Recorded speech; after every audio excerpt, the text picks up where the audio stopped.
Los impuestos, las tasas y las contribuciones especiales son parte del derecho tributario. El pago de estos impuestos es algo que a las personas no les gusta.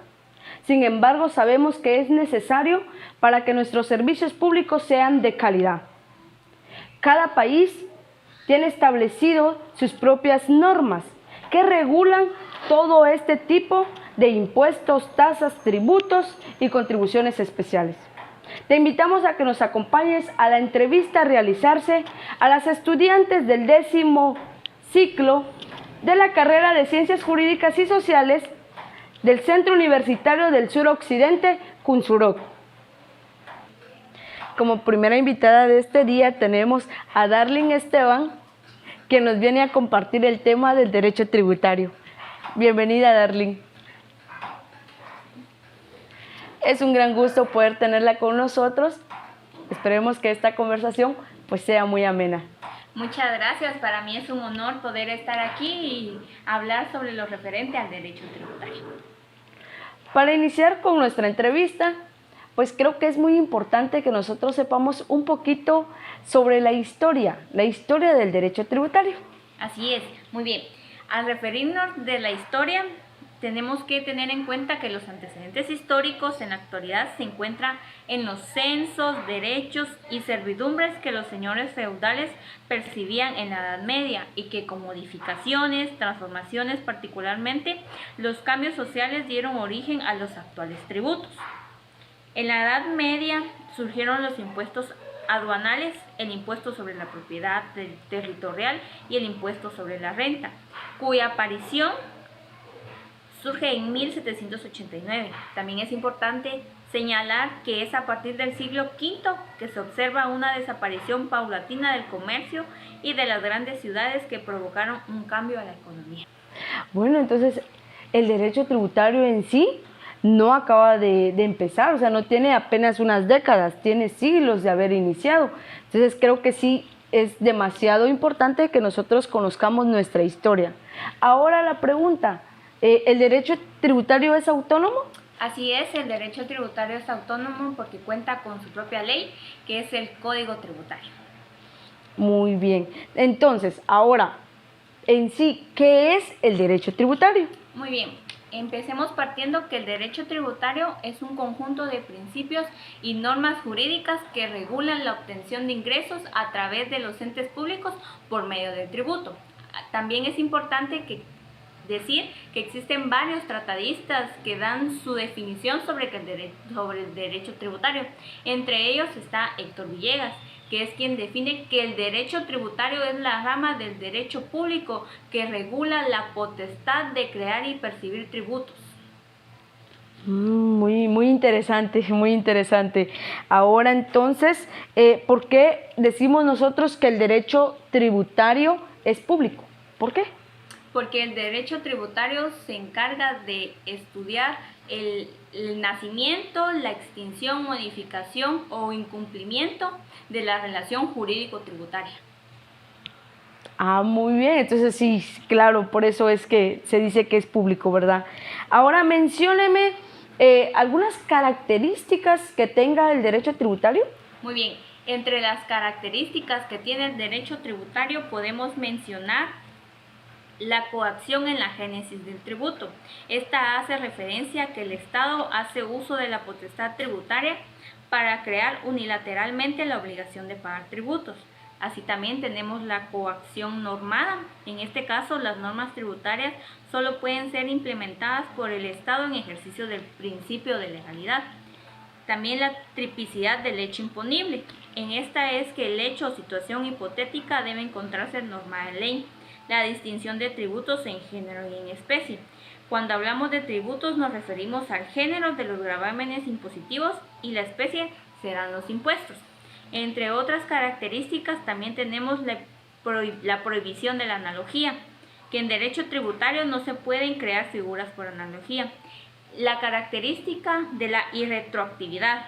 Esta quiere decir que en materia tributaria la ley no tiene efecto retroactivo. La irrenunciabilidad del crédito tributario por parte del Estado. En este caso, el Estado no puede decidir si cobra o no el tributo. También tenemos la finalidad de la cobertura del gasto público. La finalidad del tributo es la cobertura del gasto público. También, como última característica, tenemos la capacidad contributiva. En este caso, el contribuyente deberá de contribuir a los gastos públicos. Muy bien. Muy agradecida con usted por su participación. Muchas gracias a ustedes por la atención y los invitamos a que nos puedan sintonizar porque ya vendrá también la próxima invitada. Muchísimas gracias. Gracias por continuar en sintonía.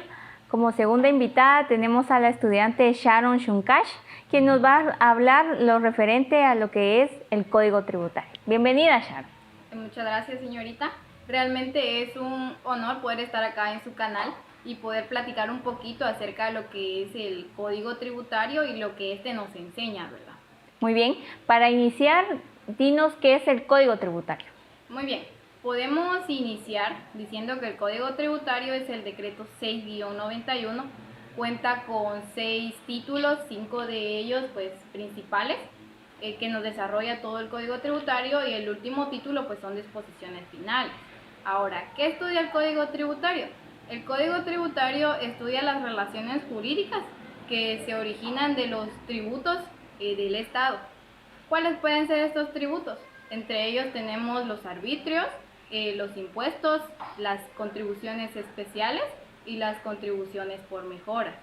Hay excepciones, porque el Código Tributario, aparte de que estudia estos, no estudia lo que son los impuestos o tributos aduaneros o municipales, porque estas instituciones pues tienen su propia ley especial, en lo cual el Código Tributario va a llenar esos vacíos que dichas leyes no tienen.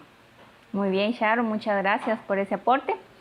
Sigamos hablando y hazme referencia si existe un orden jurídico para el derecho tributario. Claro, existe un orden jurídico. Siempre debemos respetar lo que es la Constitución Política de la República de Guatemala, que este va en primer lugar. Seguidamente tenemos las leyes tributarias, tenemos los tratados, los convenios, siempre internacionales y en materia tributaria. Y por último tenemos los reglamentos tributarios emitidos por el organismo ejecutivo. Muy bien. Sharon, ¿quiénes son sujetos en el derecho tributario? Los sujetos en el derecho tributario son dos. Uno de ellos es el sujeto activo, que este papel pues lo cubre el Estado. El sujeto pasivo, que es el contribuyente o la persona obligada. Muy bien, Sharon, excelente. Hazme referencia si existen infracciones tributarias. Muy bien, infracciones tributarias pues siempre existen. Esto es algo muy común porque el contribuyente a veces olvida pagar los impuestos o lo pasa por alto y siempre hay sanciones, ¿verdad? Entre las sanciones, ¿quién es el ente encargado de velar por esto? Pues es la administración tributaria, quien lleva estos procesos y se encarga de notificar, avisarle al contribuyente cuando ha caído en una infracción, el cual pues a veces son cubiertos en su mayoría por multas o recargos. Muy bien, ya que hablamos de sanciones, hazme referencia a cómo se sanciona una concurrencia de infracciones. Una concurrencia de infracciones. Cuando de un mismo hecho nacen varias infracciones, estos se van a sancionar de manera individual, se va a tomar uno a uno y no en conjunto. Excelente. Ahora dime, ¿por qué razones puede extinguirse las infracciones tributarias? Principalmente se puede extinguir por el pago de este. A la hora de la cancelación, pues se extingue esta obligación, también por confusión, por concesión, por condonación o remisión y asimismo por la prescripción de la obligación. Muy bien, Sharon, excelente. Hazme saber si existen causas que eximen de responsabilidad de las infracciones tributarias. Entre las causas que eximen de responsabilidad tributaria tenemos por fuerza mayor o caso fortuito o por incapacidad legal. Excelente. Y la última pregunta, ¿quién está facultado para exonerar de recargos y multas tributarias? el presidente de la República de Guatemala es quien da la orden al ente encargado de la administración tributaria para poder liberar de dicha obligación. Excelente, Sharon, muchas gracias por haber estado aquí y compartirnos lo referente al Código Tributario. Muy bien. Seguimos con la entrevista el día de hoy. Tenemos como invitada a la señorita Mireya de Jesús Sob García, estudiante de la carrera de Derecho, quien compartirá con nosotros un poquito acerca de lo que es el Código Tributario y lo que estudia pues esta normativa. Primeramente, señorita, ¿cómo se siente usted de estar acá con nosotros? Pues estoy muy contenta de estar compartiendo esta entrevista con usted. Muchísimas gracias por la invitación que se me hace y esperando de que todo sea un éxito. Muy bien, vamos a realizarle una ronda de preguntas, siendo la primera. ¿Quién es el encargado de la administración tributaria? Pues aquí en nuestro país, el ente encargado de la administración tributaria es la Superintendencia de Administración Tributaria, que más conocemos como la SAT. Pero también puede ser alguna otra entidad que la misma ley asigne como encargada de la administración, recaudación o fiscalización, siempre y cuando, repito, que esté determinada por la ley. Muy bien, es importante conocer temas tributarios, ¿verdad? Porque es algo que dejamos pasar por alto muchas veces. Ahora bien, ¿qué facultades tiene esta administración tributaria? Pues las facultades de la administración tributaria, nosotros nos podemos basar en nuestro código tributario, específicamente en estos artículos que ahorita les voy a mencionar, porque es importante que lo sepamos y para que nuestros televidentes también, si quisieran remarcarlo dentro de sus mismos códigos o si tienen buena memoria, pues que se les graben porque son muy importantes, donde nos establecen las facultades de la administración tributaria. Entonces, en esta oportunidad les menciono que el artículo 98, el artículo 98A, el artículo 101A y el 101B de nuestro Código Tributario, ahí establece algunas de las facultades. En esta ocasión pues, les voy a mencionar 5 de las facultades más sobresalientes e importantes de nuestro código, ¿verdad? De las que tiene la administración tributaria. Pues una de sus facultades es el hecho de recaudar los fondos de la administración pública, que sirven, como nosotros sabemos, ¿verdad?, para poder hacer que nuestro país llegue a desarrollarse, y porque en base a todos estas recaudaciones que ellos hacen, porque es el ente encargado de la recaudación, entonces se pueda distribuir de mejor manera los ingresos del país. También podemos mencionar que está una de sus funciones es tener calidad dentro de sus profesionales, o sea, de las personas que trabajan en esta entidad, personas que cumplan con el perfil establecido para poder llevar a cabo sus funciones, ¿verdad?, de una gran calidad y de una mejor manera.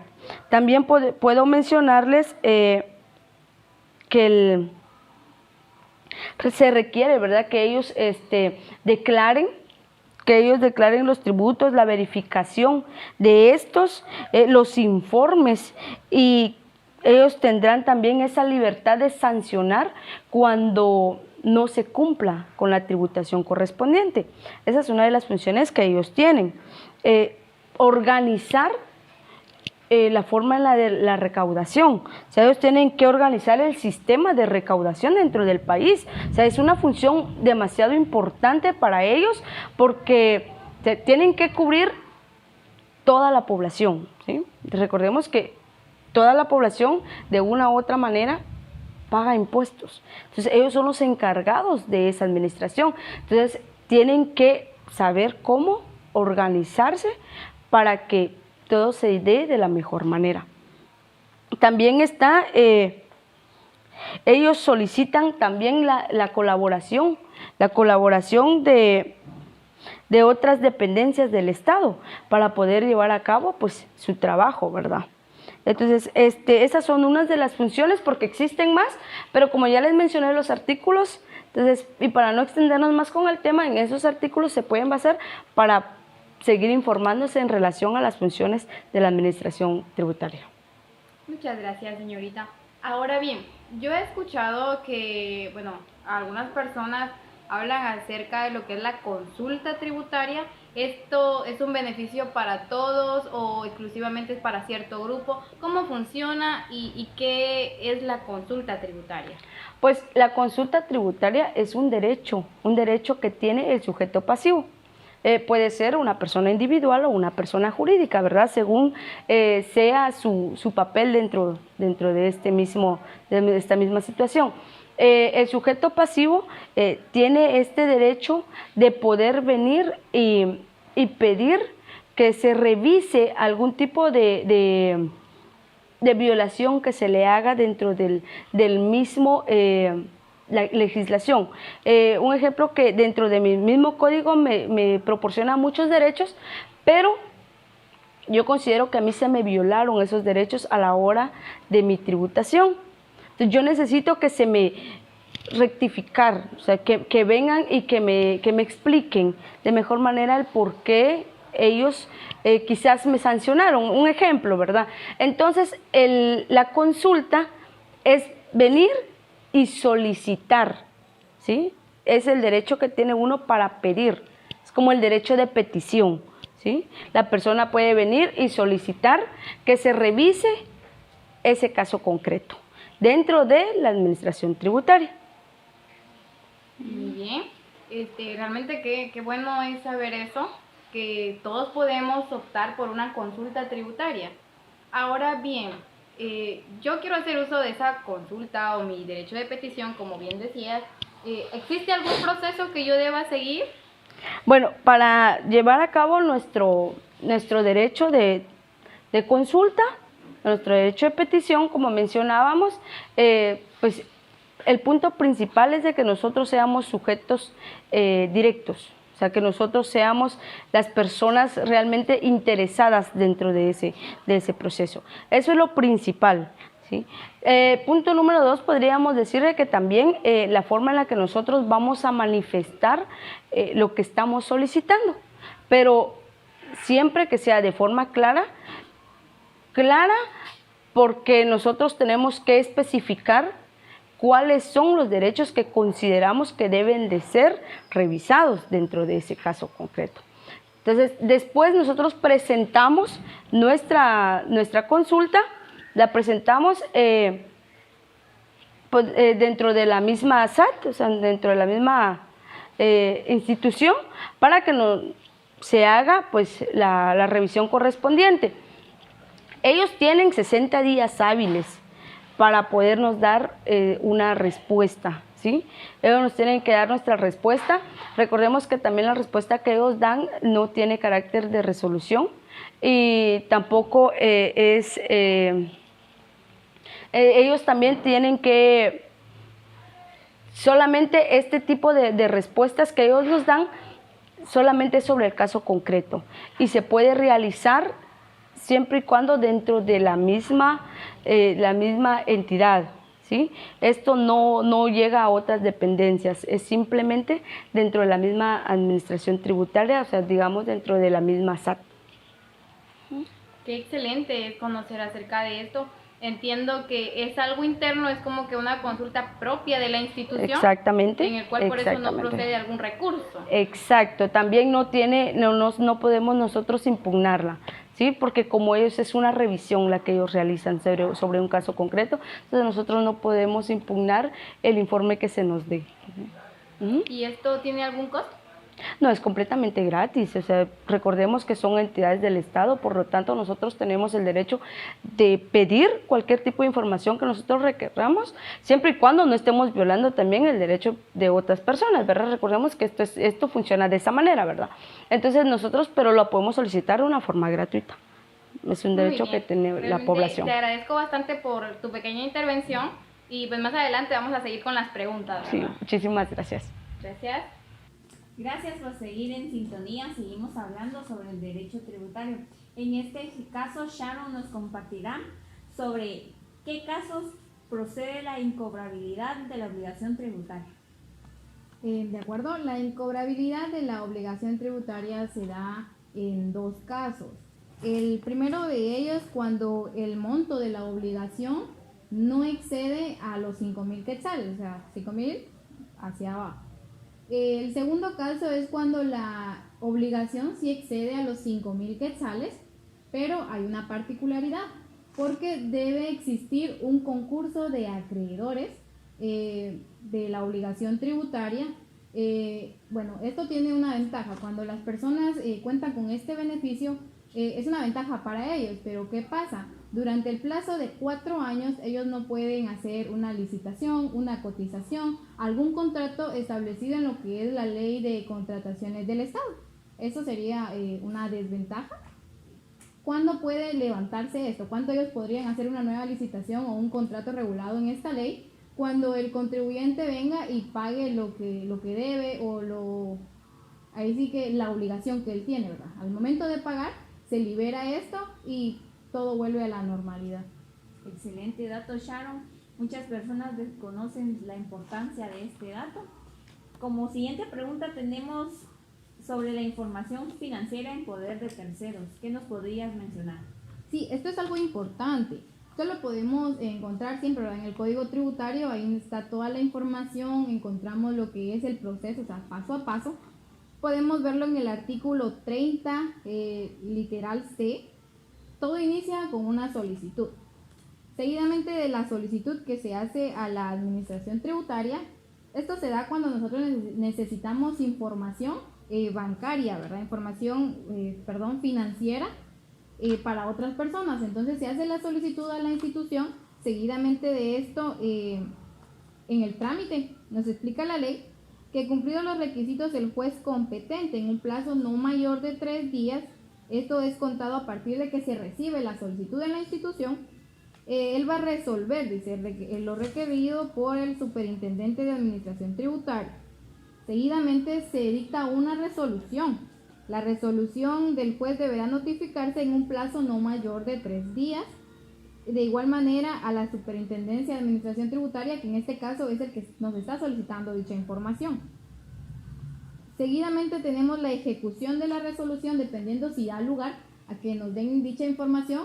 Entonces procede, ¿verdad? Se procede lo que es la resolución. Si en dado caso el solicitante no está de acuerdo con la respuesta que se le da, puede apelar a esta respuesta. Y por último tenemos lo que es la conclusión del procedimiento. Esto consiste en un análisis de la información obtenida. Creo que ahí finalizaría lo que es ese proceso, como los pasos para poder obtener dicha información. Gracias, Sharon. Y como última pregunta tenemos si existe alguna sentencia de parte de la Corte de Constitucionalidad hablando sobre el derecho tributario, y si es así, ¿cuál es? Sí, realmente en lo que es el derecho tributario es muy difícil encontrar jurisprudencia que nos explique lo referente a los impuestos o algo de materia tributaria, pero tenemos un expediente, el expediente 3719-2016, que en sus antecedentes acá están solicitando, o manifiesta más bien, el abogado que presentó esta inconstitucionalidad, de que se le estaba cobrando un importe y era una multa equivalente al 100%. Ellos expresaban de que ahí se estaba dando una doble o múltiple tributación, algo que podría ser inconstitucional porque sabemos que la Constitución nos prohíbe, no podemos cobrar 2 veces o más bien haber una doble tributación sobre un mismo hecho generador. Se llegó a la conclusión de que realmente esto no dio al lugar, por lo que establece el mismo Código Tributario en su artículo 89. ¿Me permites? Voy a claro, explicarle. Bien, el artículo 89 nos explica acerca de la sanción y nos dice: la omisión de pago de tributos será sancionado con una multa equivalente al 100%, que es lo que ellos expresaban, del importe del tributo omitido por la falta de determinación o la determinación incorrecta presentada por parte del sujeto pasivo detectada por la acción fiscalizadora. En este caso, el Código Tributario lo regula como una sanción que dependiendo del tiempo y la gravedad, pues regula que es al 100%. Entonces no caeríamos a una doble o múltiple tributación, dado a que para que una normativa, o más bien el código, cobrara vida, siempre se analiza, se evalúa que las normas no tergiversen la Constitución Política de la República de Guatemala. Por lo tanto, esta inconstitucionalidad no dio lugar y ahí finalizó el proceso, en lo cual se condenó a costas a los abogados y ahí finalizó todo. Ese sería uno de los ejemplos que yo podría darte acerca de la jurisprudencia en materia tributaria. Excelente, Sharon. Muchas gracias a ti y a tus compañeras por habernos acompañado este día y hablarnos lo referente al derecho tributario. Muchas gracias por la invitación. Es un gusto y espero poder estar invitada en una próxima entrevista. Así será. Agradecemos a todos los televidentes por habernos acompañado en el transcurso de estas entrevistas. Fuimos los estudiantes del 10º semestre de la carrera de Ciencias Jurídicas y Sociales, Abogacía y Notariado del Centro Universitario del Suroccidente, CUNSUROC. Lindo día para todos.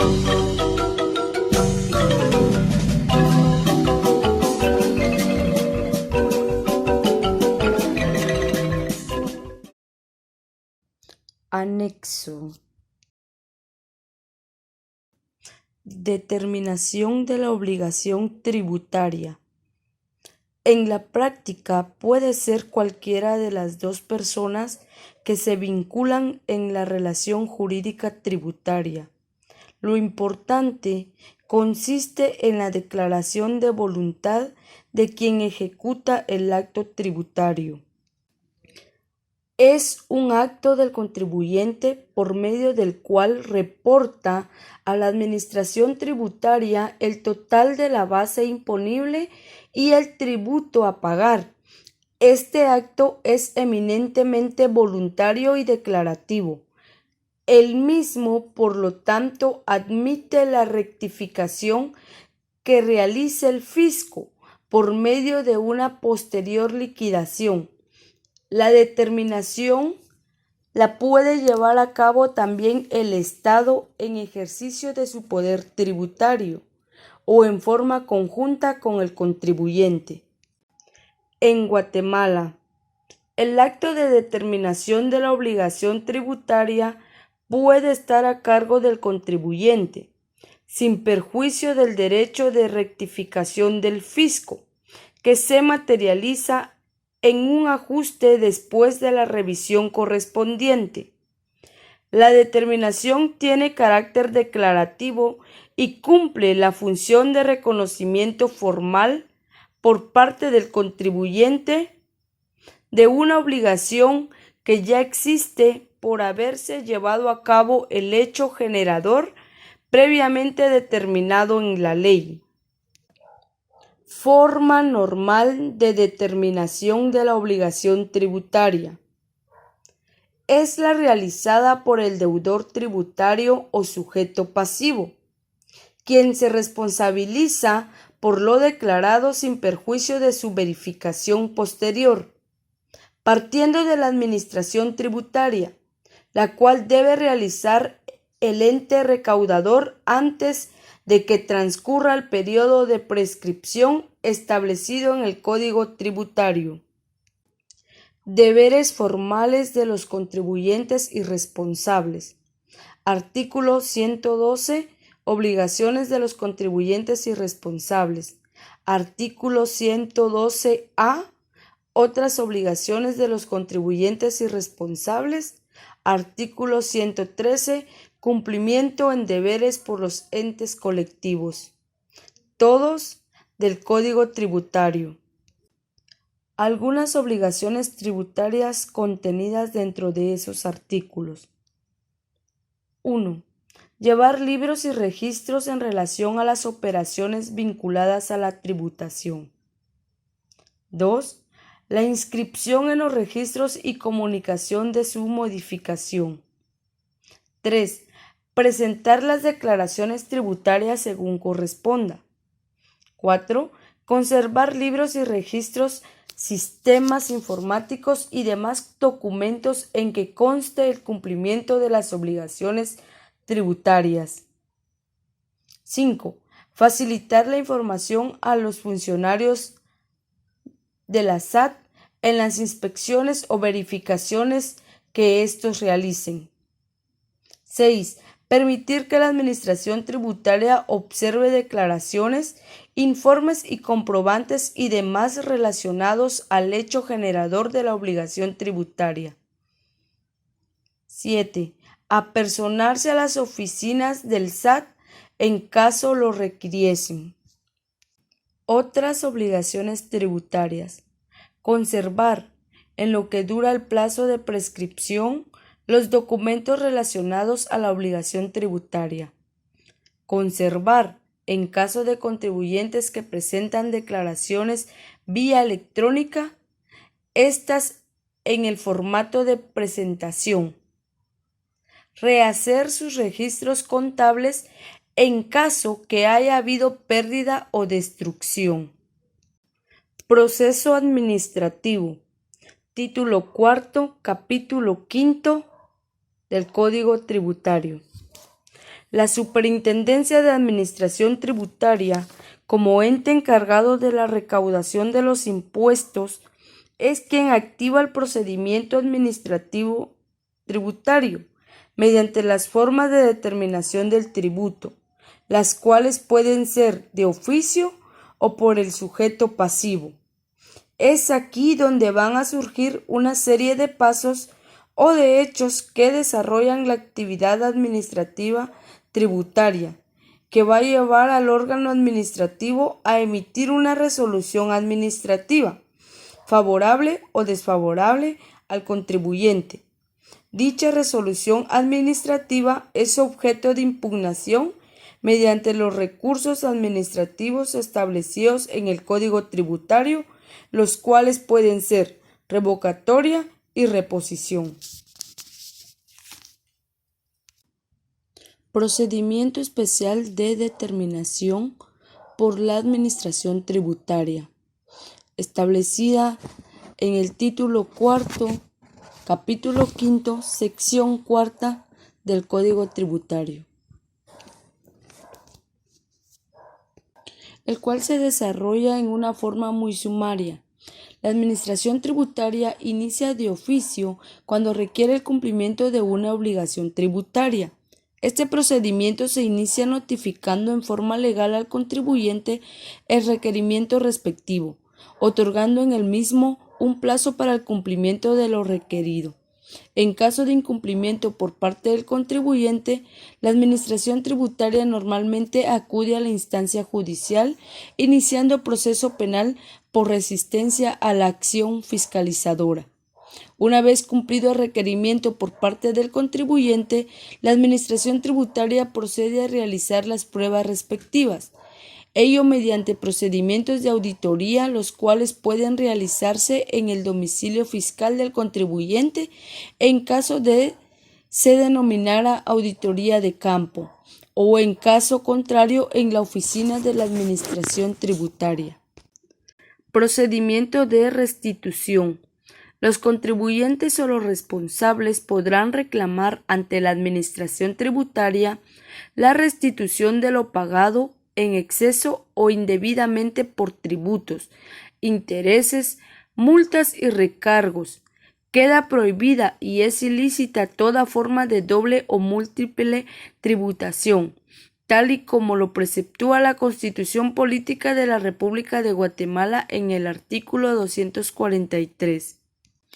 Impugnación de las resoluciones de la Administración Pública, contenida en los artículos 154, 155, 156, 158 y 159 del Código Tributario.